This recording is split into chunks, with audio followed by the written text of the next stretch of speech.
வணக்கம் அன்பு தமிழ் உறவுகளுக்கு. கரம் கொடுப்போம் மக்கள் நலன் காப்போம் என்ற ஒரே இலக்கோடு பயணிக்கும் மக்கள் நலன் காப்பகம் 29/9/2024 அன்று முல்லை மாவட்டம் மூங்கிலாறு தெற்கு உடையார்கட்டு பிரதேசத்தில் வசிக்கும் திருமதி ரூட்டஸ் தெய்வானப்பிள்ளை அவர்களின் சுயதொழில் முயற்சிக்காக கனடா மக்கள் நலன் காப்பக நிதிக்கொடையின் மூலம் 50,000 ரூபாய் பணம் மக்கள் நலன் காப்பக நடுவப்பணியக நிர்வாகத்தினரால் வழங்கி வைக்கப்பட்ட காணொளி பதிவுகள் உங்கள் பார்வைக்காக.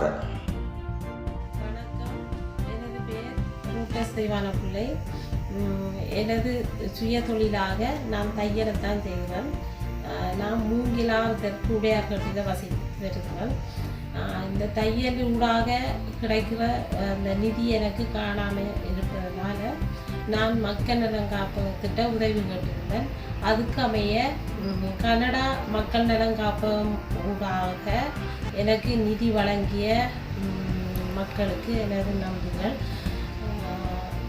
எனது கையில் 50,000 ரூபா பணம் எனக்கு இந்த தொழிலை மேம்பட செய்வதற்கு தந்தவையில் அதை உதவிய மக்கள் அனைவருக்கும் எனது நன்றிகள்.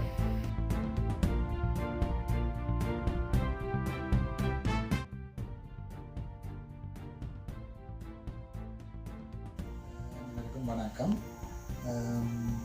மாங்குளத்தில் இயங்கி வரும் மக்கள் நலன் காப்பகத்தினரால்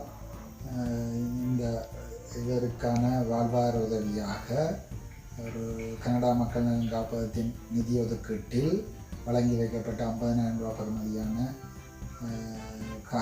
பணத்திற்கு இவரினால் இந்த துணிகள் கொள்வனவு செய்யப்பட்டுள்ளது. இந்த துணிகளை பயன்படுத்தி இவர் கால் மிதி, சிறிய சட்டைகள், தலகாணி உரை போன்றவற்றை உற்பத்தி செய்து தனது வாழ்வாதாரத்தை மேம்படுத்தி வருகின்றார். இவர் கடும் யுத்தத்தினால் பாதிக்கப்பட்ட ஒரு குடும்பத்தைச் சேர்ந்தவர். இவருக்கு இந்த நிதியுதவியை வழங்கி வைத்த கனடா மக்கள் நலன் காப்பகத்தினருக்கு மனமார்ந்த நன்றியை கூறிக்கொள்வதோடு இதனை பெற்று வழங்கிய நடுவ பணியக பணிப்பாளர் மற்றும் அனைவருக்கும் இந்நேரம் நன்றியை தெரிவித்துக் கொள்கின்றேன்.